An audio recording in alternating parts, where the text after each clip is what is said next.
That brings me back to like this one, the sharper image stores where, yeah, that's some wild shit.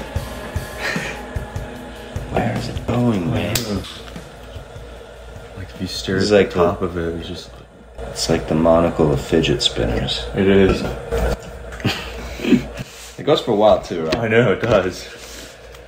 It's like... So no microphone, we're doing it right off of this? Right. Cool. No microphone, no cameras. Easy peasy. Awesome, dude. Well, yeah, welcome to my house. Thanks for having me. Yeah, back here. It's been a couple of years since you've been here, I imagine. Probably every bit of 2, if not 3. Yeah. Preston used to have fun parties down in the basement, and I think the last time I saw like the Medium play here, they had something in the backyard. Wow. It was a good time here. Yeah. Yeah, it's great. All this house, all this location. Cool, dude. Hey everyone, welcome to the Nashville Artist Podcast. I'm Jordan, and today Jaan Cohan is here. Hello. Hello. Hi there. So, where are you from? I was originally born and raised in LA. My parents split when I was about 4 or 5 years old, and my dad moved to Houston. So I'm technically a Cali-Texican or Texas-Californian, however you look at it. But the best of both worlds. You got the Baja Mexican, you got the Tex-Mex. You got the avocado stuff, so you got the fish on the West Coast, and then you get the wonderful barbecue in Texas. So it was nice, man. It's cool to see cultural relativity, different cultures, but you know, I think it helped me become more of an extrovert. Yeah. More of a what? Extrovert. People person. I had to fly back and forth every 2-3 weeks to visit my dad down in Houston, and forced me to sit next to random strangers on a flight, and I started flying by myself when I was around 6 years old. Wow. So yeah, got to hear a lot of different stories and meet a lot of different people of walks of life, and yeah, it was an interesting upbringing. Yeah. Do you have any siblings? I don't. Christmases were good to me. Yeah. And I'm grateful for having friends, because it's not fun to play with toys by yourself as much as it is to share it with others. Right. Right. And all your parents' attention on you.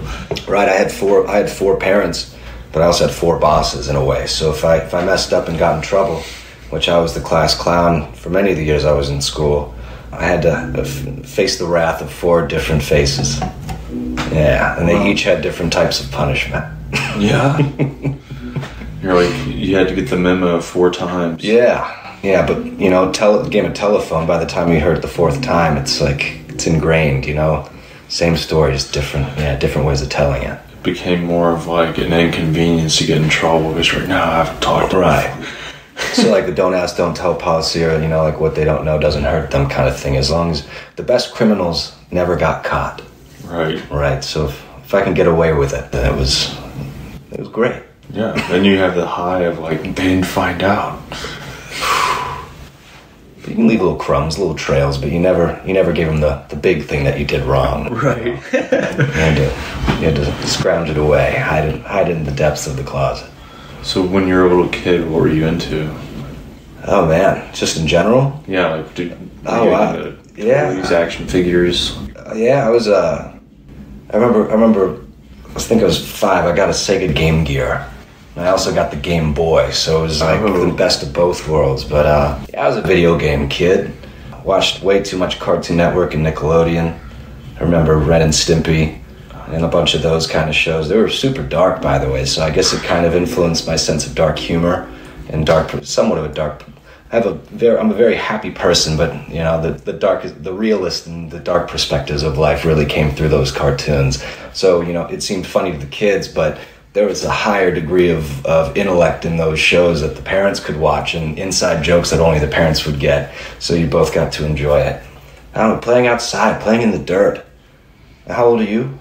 I'm 29. I'm 31. So we're basically in the very last of the generations of humans who actually played outside, pre-social media, pre-internet.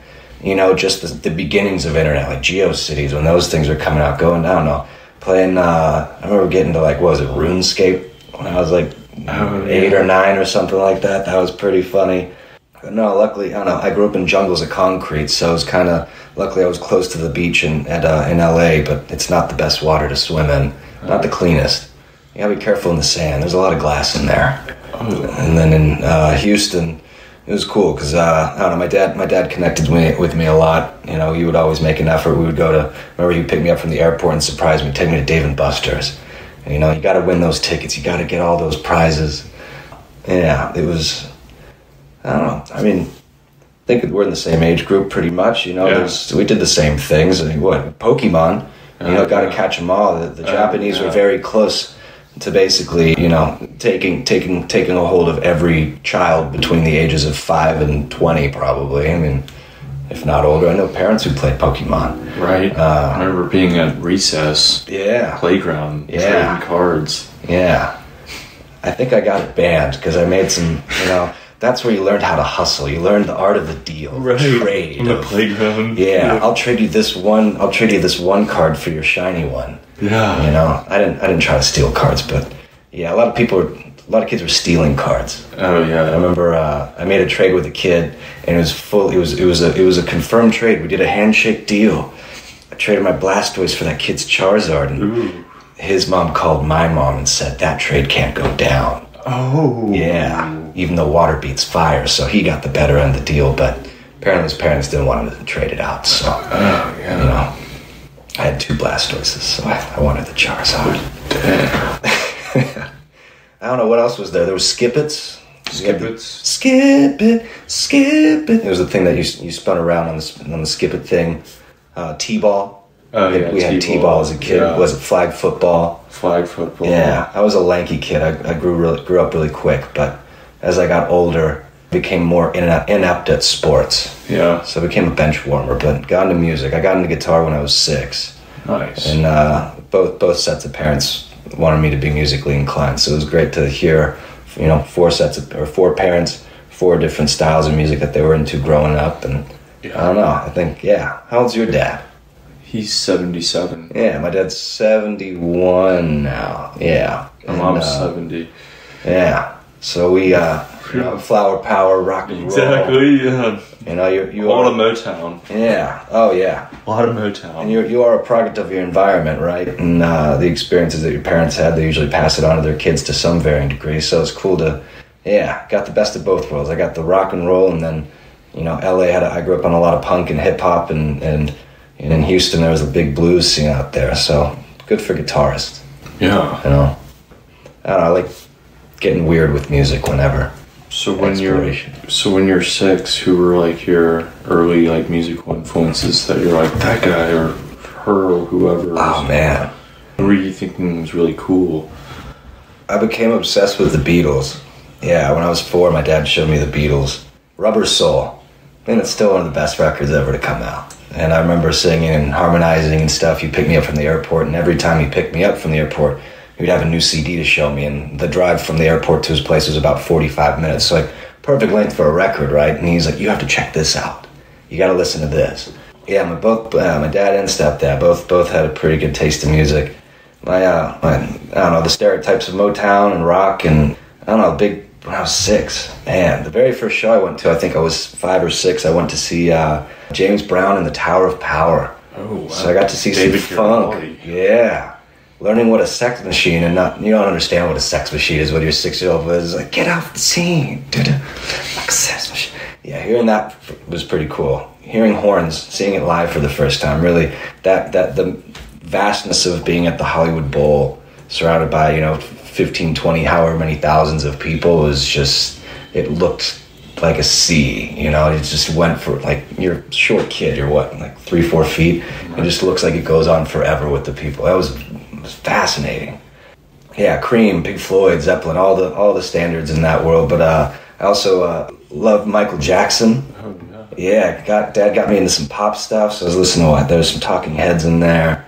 Yeah, there's a variety. The stereotypical music that played on classic rock and or, the old funk soul stations. Right. And then as kids, though, like, within your own peer group, what was Green Day, whatever was on K-Rock. So you had like The Offspring and Green Day and all the 90s stuff that would play on the radio there. Offspring and Very California-centric music. Blink-182. Oh, Blink. Everyone had the Blink-182. Yeah. Enema of the State. Oh, yeah. God forbid you ended up at like a Best Buy or Fry's or wherever it was like $20 CDs. Everyone fell for the Linkin Park stuff. Everyone fell for, what else was at 6? I think there was like the Chumbawamba thing. Yeah, everyone was into that. Baha Men. Yeah, Baha Men. I think it was a little bit later, but yeah, it was around that time. All the girls were getting like Avril Lavigne and that was whatever the major record labels wanted you to listen to. They sure as hell went out of their way to get those kids. So without even trying to listen to it, you had to listen to it. Yeah, or like Smash Mouth. Oh yeah, Walking on Sun. Yeah. Man. Yeah, I think he got into some trouble though. The guy recently. Sure. Yeah, he's been involved in the formation of this current cancel culture. He lost some respect, lost some brownie points in the music industry and the people. So people are canceling on him. Yeah, no more Smash Mouth. Dang. Yeah. Whether that be a good or bad thing, we might have lost a little part of our '90s hearts right there. Yeah. What is it? Yeah, All Star. Yeah. Yeah. That was the thing. Was on Shrek. That was the opening song in Shrek. So when did you start playing in bands? Was that in middle school or? Yeah, 6th grade. There was a bunch of kids. There was a couple kids whose parents played in punk bands, and I played with them a little bit.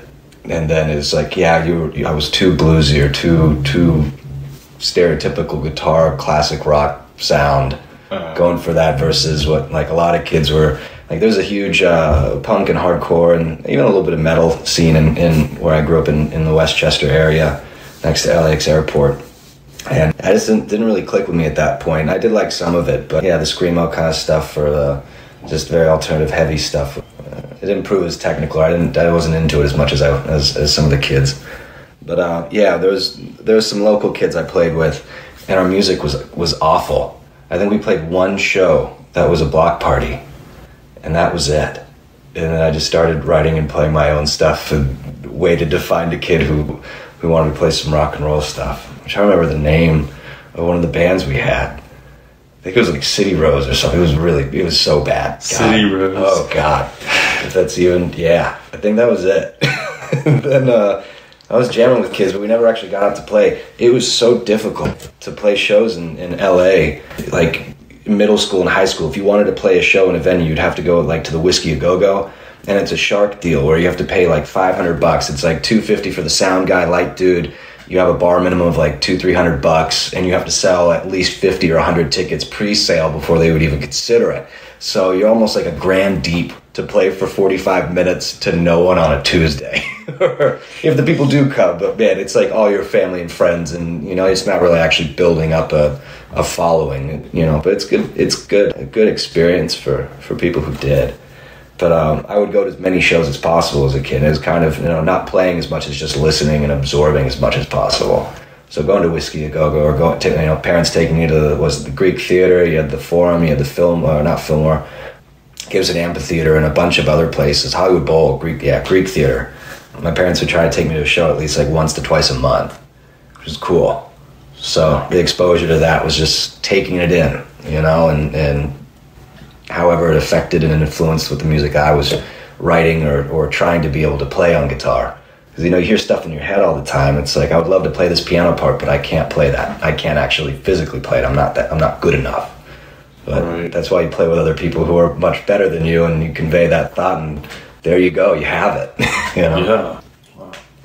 Yeah. Sorry, that was a little divergence of the music or the bands I played in as a kid. But what was one of your favorite shows that you saw back then? Oh man, going to that would probably have been, I think, Kiss. So the first show I saw when I was 5 or 6, I went to see James Brown in LA, but my dad took me to see Kiss at the Woodlands Pavilion, just north of Houston.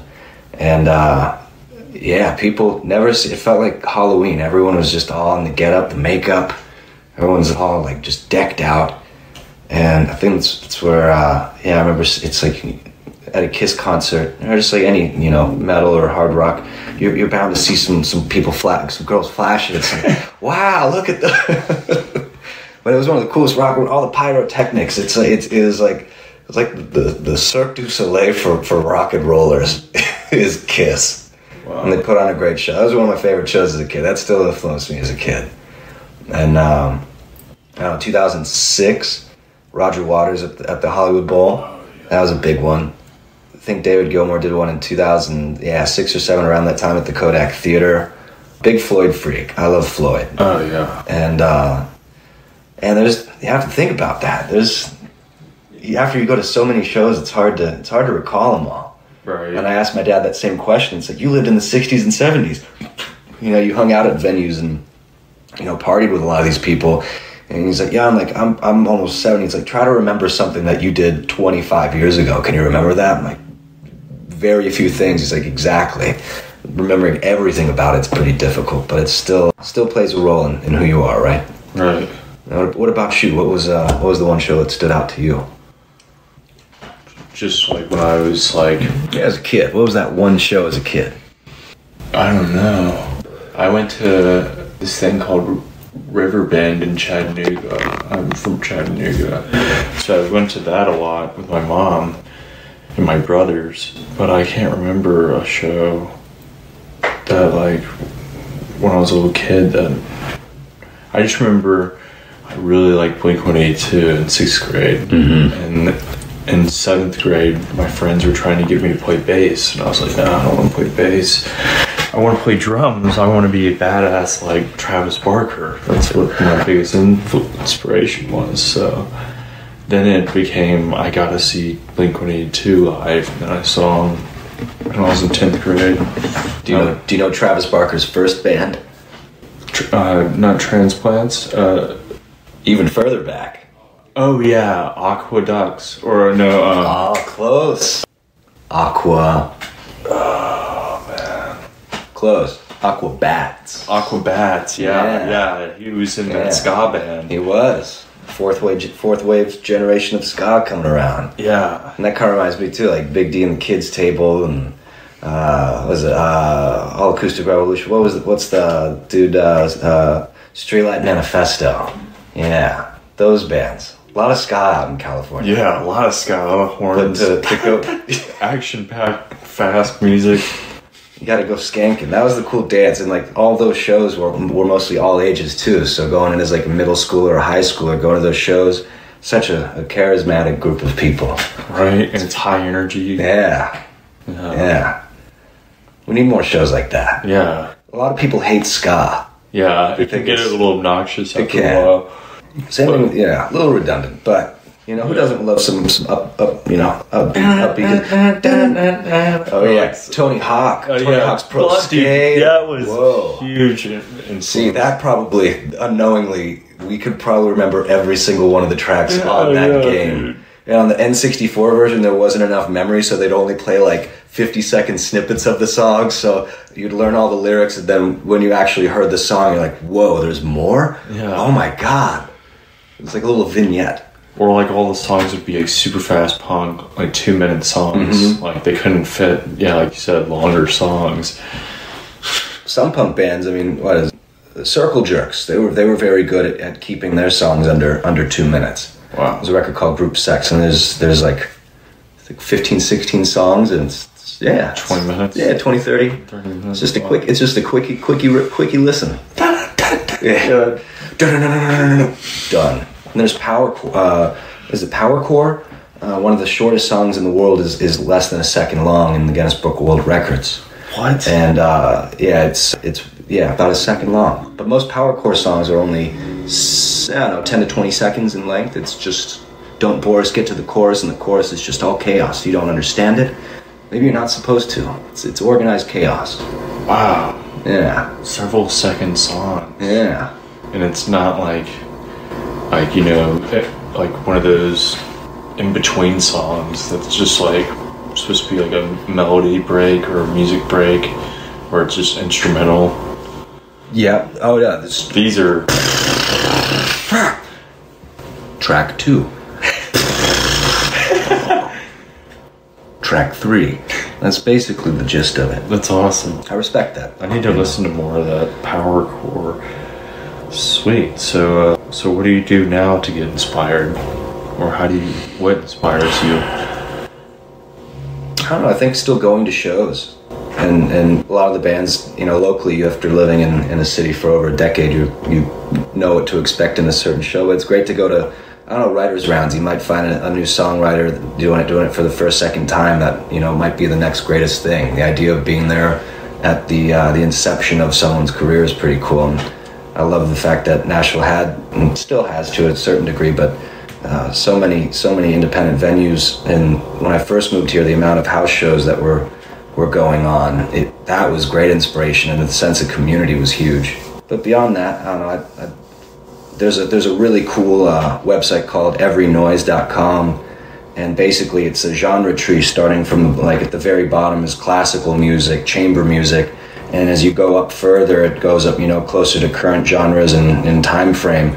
And to the left is more of like the traditional, these are what the genre sounds like. And as you go further to the right of it on the map, it gets a little more experimental or kind of genre bending, kind of melding into other genres.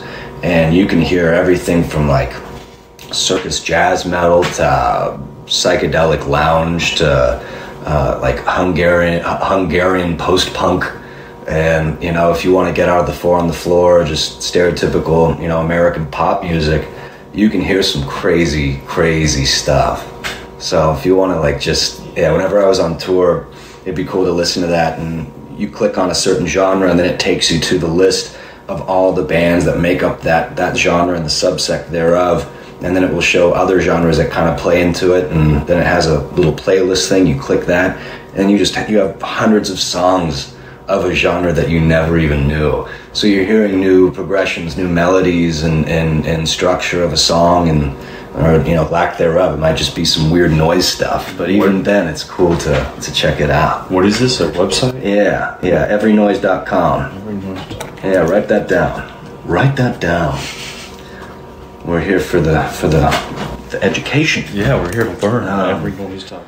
But I don't know, just like, yeah, like certain day, you probably listen to a vast, you know, list of genres and bands and songs and music over the years. It's like one day, you might be raining outside, you know, I want to put on some Tom Waits. You know, it might be hot as hell outside. It's like, I'm angry, I want to listen to some metal, post-punk, you know, something along those lines. Day-to-day listening, like, what's the soundtrack of the day? You know, what keeps you inspired? I guess, external influences. If you're hanging out with certain friends, you know that they listen to certain music, you're probably be more prone to listen to that. Right. You know, a jazz cat probably doesn't want to listen to Joe Bonamassa. Yeah, and vice versa. Yeah. Some blues people don't want to listen to jazz, but hey, you know, take it as it comes. Yeah, he was two blues for jazz, two jazz for blues. What's the phrase with jazz music? It's like you can, with guitar, just in general, you can play 3 chords to 1,000 people, or 1,000 chords to 3 people. Wow. Yeah, that's probably very true. And that sucks. The jazz is amazing. It takes a certain mind to be able to perceive music in that way. It was crazy that at one point that was mainstream and everyone enjoyed it. Right. Oh, what I would do to be able to see Miles Davis or, you know, Brubeck and all those guys back in the day, just crushing it. Yeah. Big band stuff too. If you go, you know, Duke Ellington, and you go even further back on that. And yeah, it was. I mean, we live in an era in which there's really no defined genre or scene of music. There's so many. I mean, it's subsidiaries. And the accessibility to it. But it's very cool that we get to live in an era where you have so much to take in, and I think there's an overwhelmingly amount of, like, there's too much music. You can listen to music for the rest of your life and you still have listened to maybe like 0.5%. Who knows how, like, very little. There's tens of millions of songs out there now. Yeah. Right? Whereas back in the day, it's like, cool, 20s, yeah, you got big band, you got swing, you got jazz, and the 30s roll around, and the 40s and 50s and all, you know, the different genres, the zeitgeist. Ragtime. Yeah, of the times. Right? And you only listen to what was accessible either on your radio or whatever your parents or whatever you were able to afford for a record. So, you know, it inspired the past, inspires the future and the future generations. You know, just like your grandma wrote down the you know, the whole lineage, basically the biography of whence you came. Yeah. You know, going through your parents' records or CDs, and kind of the self-discovery is limited to what they listen to and what your friends listen to. And yeah, what you get to discover as you get older. Yeah, now it's analysis paralysis. Overstimulated. Yeah. There's no more summer hit. There's no more full. People put out records, but now we're in a singles era. You got to do the Spotify thing every 3 weeks. You got to keep the people entertained, and you know, constantly putting stuff out. And again, yeah, I think we live in very much of an ADHD, convenience-based society where it's just we're overwhelmed with, you know, knowledge, but a lot of noise, white noise. Yeah, delayed gratification has basically disappeared. No one wants to wait. Everyone wants it now. Yeah, I wanted it 5 minutes ago. That's why, you know, Amazon will send you a ping on your phone saying, I think you're overdue to order this product from this place. And they know. They just know. That's scary. Then you're low. They know your supply. Mm-hmm. Yeah, Amazon delivery is, you know, the greatest drug dealer. FedEx and UPS drivers are the greatest drug dealers, and they don't even know it. Right. They are, yeah. Like eBay leveraged millions and millions of dollars just from UPS. They're like, now they're our delivery service, you know. Isn't that fascinating? I capitalized on that. It's the future. Yeah. Innovation. It's innovate or die. Right. I'm waiting for 3D printers to be put into our houses, to where it's like, yeah, I want that. I want an In-N-Out burger, and then they'll have a button, and it will just, yeah, through the culmination and fission of molecules and atoms, carbon, nitrogen, and gases, all coming together in a plasmatic ball, and then poof, there's your double-double, animal style, mustard grilled. Yeah, right there, instant gratification, right? But yeah. Yeah, but then when we get to that point, someone will be like, it's just not enough, is it? Yeah, what is the climax of society? When will we be content? Never, dude. Like they say, everyone's needs can be met, but not everyone's wants can be met. Yeah. Mm-hmm. You can't always get what you want. Right. So what brought you to Nashville? Basically I think the majority of the same reason why people move out here, for music. It was kind of a lucky accident, though. I wanted to originally move to Austin after I graduated high school, go to UT out there. Loved the blues and jazz and just the music scene in Austin. The vibe in Austin was amazing. But then I visited Nashville, checked out Belmont, and the people I met here, coming from two of the largest cities in the U.S., there's kind of a guard that you have built up with people, and every person I met in Nashville was just so damn nice. It was a town. There was like a true sense of community here, and everyone that I met, yeah, it was like people look you in the eyes, like, so nice to meet you. Like, where are you from? And it's like, come say, I'm coming from the West Coast. Like, we're so grateful to have you here. Like, come, like, open arms, brothers. Like, come and hang. And I visited for 3 days, fell in love with the city.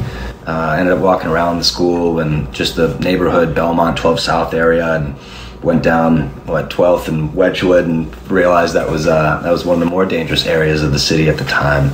But I found about 5 or 6 house shows in that weekend, just walking around, people invited up and picking parties on the porch, and people were jamming in the basements. It felt like every house, like every 1 in 3 houses was an artist house of some varying degree, music, fine art, whatever. And it was so damn cheap to live out here too, compared to, you know, coming from LA and Houston. It seemed like a place where I could actually thrive, and I wanted to get out of LA. I just wanted a change of scenery, change of pace. And it was nice to have seasons. Yeah. Changes of colors and trees, whoa. New concept, blew my mind. Holy shit, it got below 40. It's amazing. But yeah, I visited, I had a fake ID at the time. And I went to a show at the Exit Inn, and went to Gold Rush, RIP, one of the best local bars in the city. And I was talking with the bartender, and it's like, yeah, you know, I'll take a PBR and a shot of Maker's Mark, and he's like, yeah, it'll be like $5. I was like, wait, like, it's like, yeah, it's $5.50, whatever. I'm like, holy shit, this is incredibly cheap. And he's like, are you from here? I'm like, no, man, I'm thinking of moving here from LA. And he's like, well, first round's on me, man. Welcome to Nashville. I'm like, whoa, okay, cool. So there goes my liver, and. But I don't know. I was pulled to it. It was just a stroke of luck, and from what everyone said too, and interviews and shows from bands that I've seen in LA, they all said that Nashville was a really cool town. So that was a little bit on my radar. Not as much as Austin, but I think it was a blessing in disguise. Awesome. Yeah. So, music. Moved here for music. Right. So you've been here 10 years, right? 2009 officially, yeah. What have you learned living here? That the city that you fell in love with may not exist as you live in a space for a longer period of time. You know, and I'm grateful to experience Nashville for what it once was, and I was here for the flood and crazy ass hailstorm, in 2011, 2012, and just the amount of people moving here compared to when I was first moved here it's insane. I think maybe 10 or 12 people were moving here a day, and now it's over 100. I don't know. Be grateful for the people in the community that once was, and if you live in a place for long enough, hopefully you can maintain what it once was. You know, keep the heart of what it is. You know, keep Nashville alive, right? What they say in Austin, keep Austin weird. I don't know if it's as weird as it used to be. Yeah. You know, the tech scene that has moved in, and same with Nashville, the amount of tech and new business and growth that's emerging from here, and people coming from all over the world to, you know, pursue music, you know, and I truly wish them the best. And in a way, I don't know, LA was different. It was I buy daddy pays, short skirts, fat wallets, very, very shallower than people's infinity pools in their backyard. There was a disconnect. But in Nashville, I don't know, be open to meeting new people. I feel like Nashville had a and there still is a sense of raw vibe about it, you know, and yeah, I don't know, there's something magical about this town that most cities don't have. Maybe I haven't discovered what the it of the other cities have. But touring was cool because I got to experience that kind of like the Jack Kerouacs or Hunter S. Thompsons, the exploration, right? And moving here was an adventure in of itself. The gonzo journalism. Yeah, may that never die. Yeah. You know, touring musicians have more in common with truck drivers, flight attendants, and the journeymen and traveling nurses. You know, you're constantly on the road. You only get paid when you show up. You know, and when the door closes or when the band gets on stage, and there's a shit ton of waiting. But going to each individual, all the cities that I got to tour and see and perform in, alongside so many great musicians and people I call family and friends, every city there's an it factor to every city, and getting to meet different people. I mean, that's a invaluable lesson when you get to go on the road. It's not for the faint of heart, but it's probably the most rewarding experience I've ever had was to move out to Nashville and to have the opportunity to go on tour and see other cities. Yeah. Have you toured much? Not extensively. Maybe like a weekend run. Yeah, weekend warrior runs are the best. Yeah. Short but sweet. Yeah, Friday, Saturday, Sunday, back by Monday. Yeah. Those are what I'd like to, as my band that I'm in now develops. We're probably not going to play till spring or summer, but it's coming. Yeah, because we have to learn all the song. You know. People get ready for Jordan. He's coming. He's gonna bang them drums in banging drums in a town near you. Yeah. Beating the skins. All right, cool. So, what is some advice you would give to someone who's going to move here and pursue art, meaning music, whatever? It's a big risk, and there's no guarantees. There are no promises in success. You know, but it's not what you become. I think it's the becoming, right? It's not the end all. It's not the end. It's the chase. Right. So even if, you know, it doesn't work out for you here, you know, there's different avenues. I don't know. Art it's malleable. You know, not just music, and you know, to be an artist is to be an entrepreneur, right. And it is a business at the end of the day. Music business. Belmont spends a lot of money to try to entice people to come here to learn about the music business. But I would say if you're under 21, you're fortunate enough to have a fake ID, hell yeah. You know, I got one just so I can go to shows. Right. I wanted to go to those 21 and up ones because, yeah, I mean, being able to you know, take a chance, it's a risk to do it. And yeah, again, being a business, you have to treat it as such. And you know, there's so many different avenues of being a musician though, right? The idea of like being the grassroots touring musician in hopes of becoming famous, that's kind of a fleeting thing. It's becoming more difficult than ever before, especially with COVID, and a lot of venues are closing, and the attention span of the listener now, like, it's so precise. But now you have, I don't know, there's YouTube stars, you have TikTok stars, the social media musician versus the ones, you know, that go out, you know, they write a song, they rehearse it with the band, they go into the studio, they release it, and then they tour it. You know, bands are kind of, I feel like there's not as many bands as there used to be. It's not as lucrative. You know, for most touring musicians, it's not how much you make on the road, but how much you save. To break even as an artist on tour is a feat. You know, especially if you don't have an agent or a label or a manager or anything, you're doing it DIY. Like, my heart goes out to, you know, punk scene, the DIY underground movement, what the band, most of the, like, playing bands that played at Dark Matter and all the DIY spots where you had Danzig's and Allison House here in Nash and the other basement and such. But it's such a valuable scene and an important scene. Yeah, I guess an advice, just take the chance, but know that there's never any guarantees. So, right. And with more population and more artists moving here, there's more competition. So either fake it till you make it, or, you know, put in the work, the blood, sweat, and tears to become the best musician that you can. And, you know, reach out to agents, reach out to managers, or find a friend that really believes in you and wants to take that role. You know, you can't build an empire by yourself. It requires a lot of other people to make that happen. But the confidence and the willpower, I think, is, you know, again, not what you become, but the becoming. Yeah, so, it's not in what you get, it's in what you become. Right. And even if you don't make it in Nashville, who's to say that you wouldn't make it in LA, you know, or know your audience. Right. You know, know your audience. And if you don't make it in LA, we try New York. If you don't make it there, maybe Japan, you know? Yeah. But I know bands who never tour the US, they only tour abroad, and they make a killing doing it, and it's very, you know, happy living, you know, and enjoyable. Hell, I would love to be able to just tour around the rest of the world, right, and get that experience. You know, yeah, all walks of life. Yeah. All right. Is there anything you would like to add before I ask you the last question? Ooh.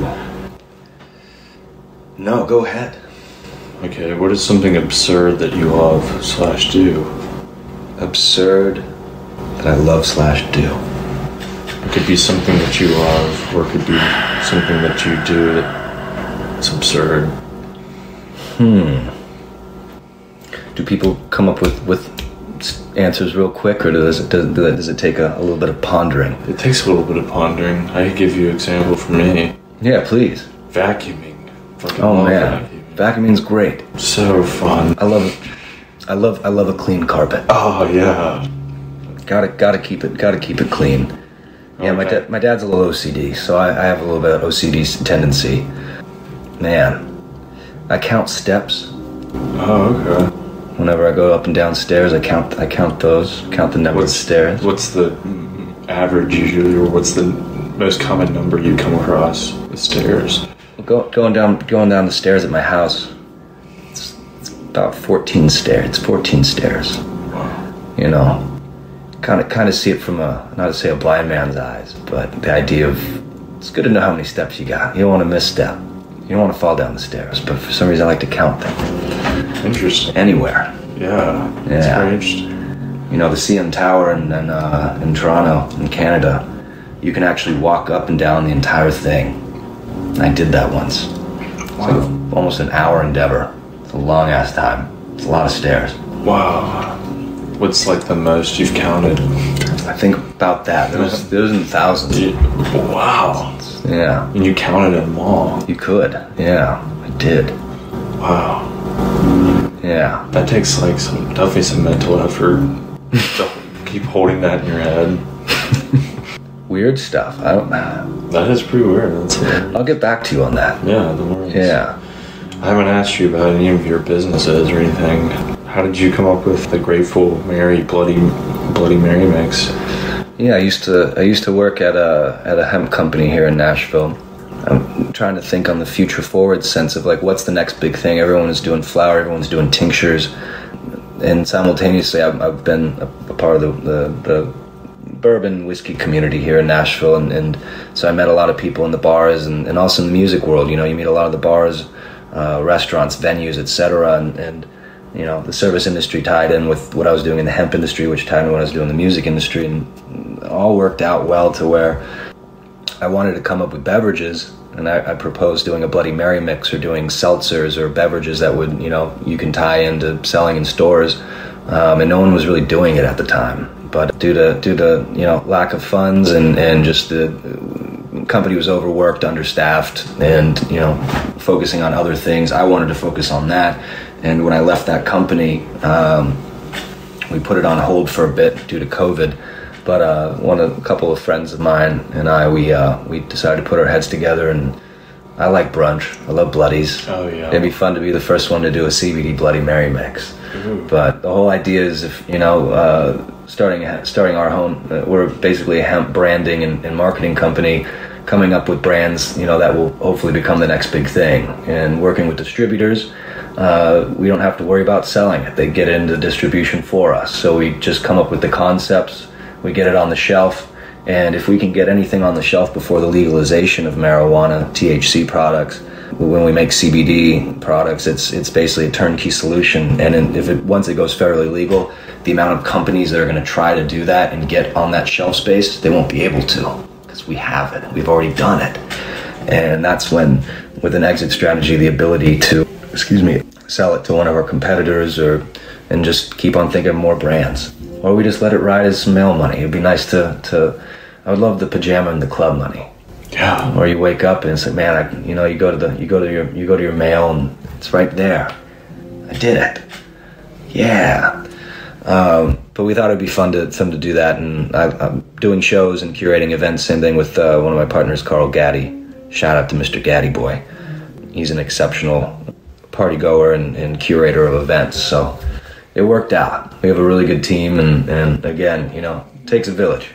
Right. So the more people you have, and I thoroughly believe in specialization is key. You find the best of the best and the people that excel in a certain lane, and you don't want to try to cross over and get into their territory. You have to, you know, sense of the business acumen, but also trust in your partners that they're going to do, you know, you're going to do this, you're going to do that, I'm going to do this. And yeah, we've done pretty well in just, you know, under 2 years' time. Delegate. Yeah, man. Yeah, but if you ever want a Bloody Mary, dude, get some great. Hold Mary in your hand and be grateful. Grateful, yes. Mary. Grateful Mary. But yeah, we wanted to do kind of a play, you know, Grateful Dead, Bloody Mary. Yeah. And but we can't really say, you know, we didn't steal from Grateful Dead. I wanted Bill, you know, the Bill Graham Fillmore posters. I wanted to do something along the side of like the 60s pop art meets an artist out of France called Alphonse Mucha. And he did the old J.O.B. absinthe posters, lithographs. He's one of the first people to do incredible lithograph work and just layers. I don't know, Hat Show Print kind of does the same way. It is very minimal though. You're stacking different colors on top of each other. You run a press over with the color, and yeah, exceptional work. But it's, yeah, like Art Nouveau meets 60s pop art. So the branding is pretty cool. Yeah. And it stands out. Where can I buy some? Just go to... Ask your Littman rep today. most of the stores will be in, we're in Texas right now in Specs, and then we'll be in a lot of the local stores here in the coming weeks in Nashville. So, you got Main Street, you got Wise Liquors here on the east side, and then we're talking, you know, Frugal McDougal over towards downtown. Sinkers. And, yeah, Sinkers and Bluegrass, all those. But yeah, we're working up to getting into as many stores as we can the next couple months. Sweet. I can't wait to try it. Yeah, man.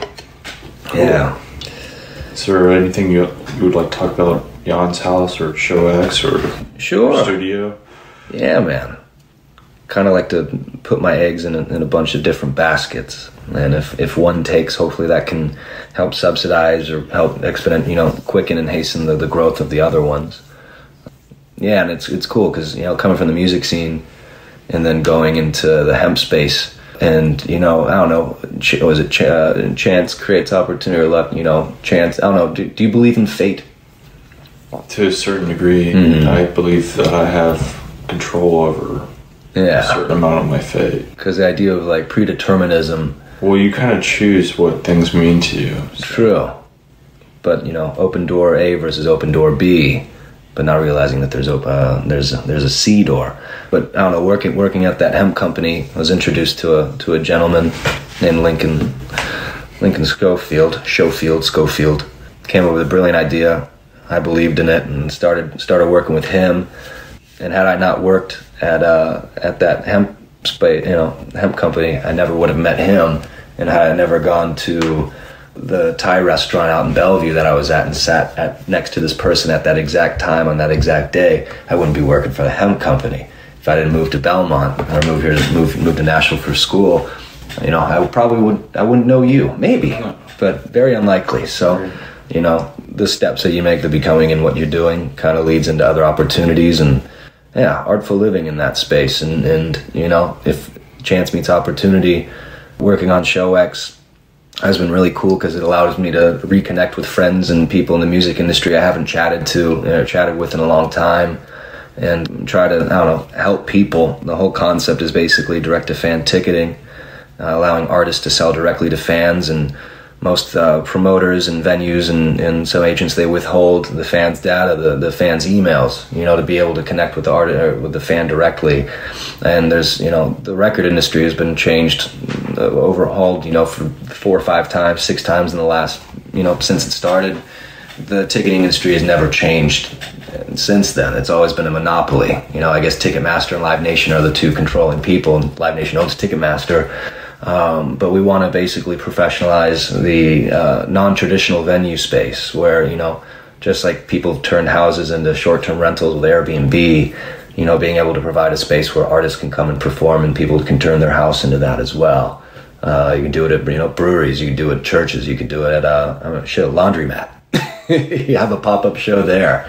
And just providing more, ability for people to meet and perform, and hopefully the artists can make more money in that.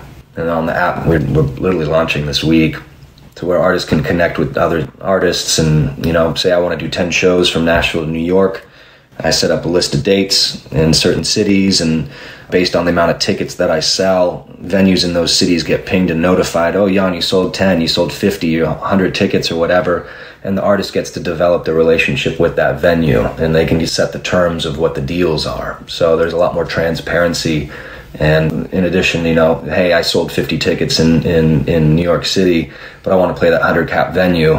I can look up other artists of the same genre or people in New York City, say you live there, you sold 50 tickets, cool, let's do a co-bill.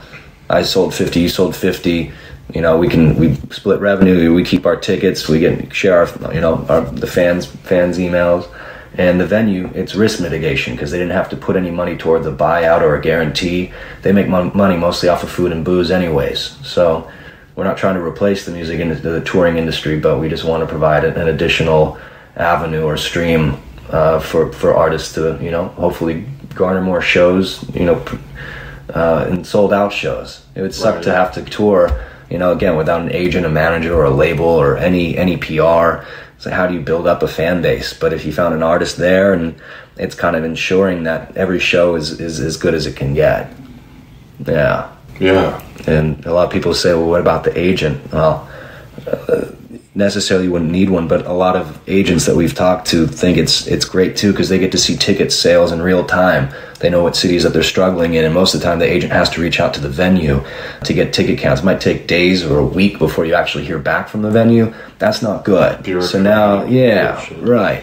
And giving, agents the tools, but more importantly, like as an artist grows independently in the DIY space, they're taking control of their business just as much as they're creative. And, you basically have the entire your EPK from a business standpoint. This is how many tickets I've sold in these markets. This is where I excel. And you can go to agents or managers and I can guarantee this much revenue, these amount of ticket sales. An a big agency might take you on. It's almost like a form of A&R discovery for on the platform for agents and managers and labels, and they're always trying to discover the next big thing. But it's a lot of managers or labels will not take on in younger artists anymore. It's too risky. They don't want to develop. They want artists that have already made it themselves or have reached a certain threshold for them to even want to get considered, which sucks. Simultaneously, it's a good thing. More I think the creator economy in terms of having the creators of their art having more control over how it's showcased and how it's presented to the world. I think it's important. Yeah, the artist deserves more control. Analytics. That's very key. And data is going to be, metadata is more valuable than all the commodities in the world combined. Yeah. But for the artist to own that's special.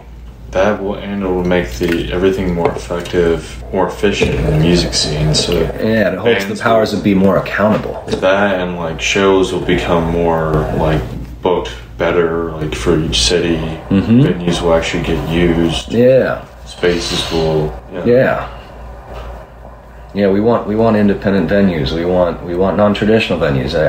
My house acts as an artist hostel, and has a pop-up venue in the backyard and ties shows to charities and trying to bring the community together. I feel like a lot of cities that get gentrified, bought out, and they're pushing the artists out where it used to be affordable living.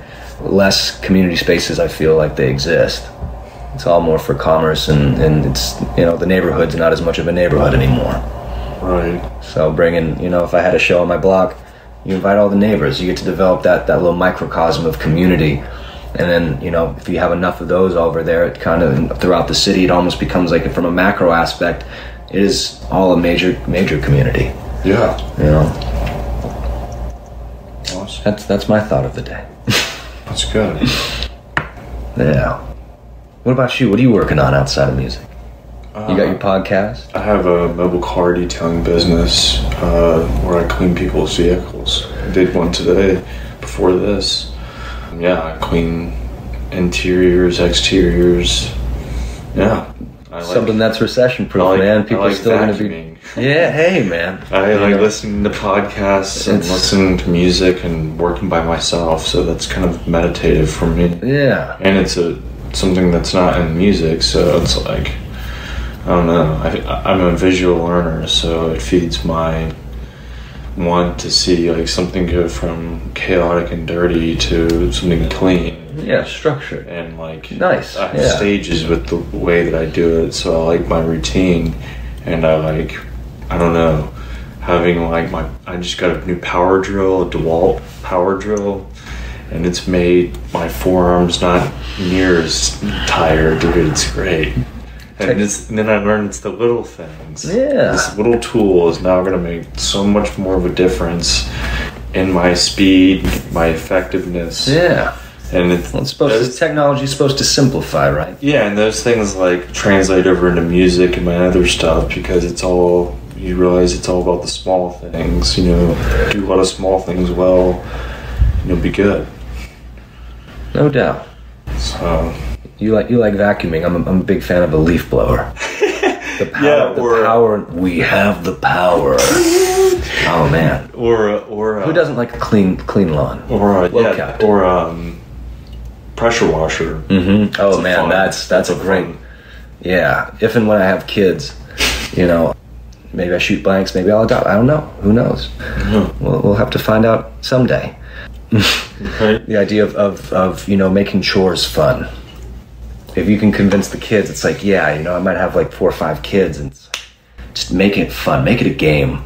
I like power washing. As a kid, I remember power washing. That's cool. This is fun. Yeah, it's like anti-tagging, because you can write stuff in the dirtiness, and it's clean, but you can put a swear word or something funny, or it's still dirty, but it's clean. Yeah, it's clean but dirty. Right. At the same time.